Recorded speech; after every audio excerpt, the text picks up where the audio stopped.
Kwa hivyo leo nitazungumzia hali moja ya maumivu inayoitwa neuralgia ya trigeminal, ambayo pia inajulikana kama ugonjwa wa kujiwa, kwa sababu maumivu ni makali sana kiasi kwamba mgonjwa wanaweza kuwa na mwelekeo wa kujiua.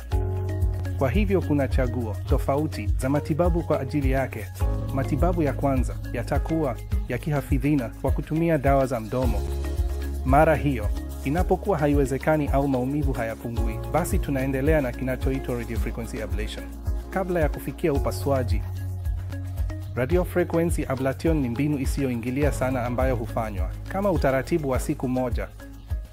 Katika hiyo, tunaingiza sindano moja kupitia upande wa mdomo na kuingia kwenye neva ya trigeminal ambayo husababisha maumivu. Na tunachofanya ni kuharibu neva kwa kutumia radiofrequency katika joto la juu ambalo hupunguza maumivu kwa kiasi kikubwa. Mafanikio ya matibabu haya ni makubwa sana na ni mbinu isiyoingilia sana.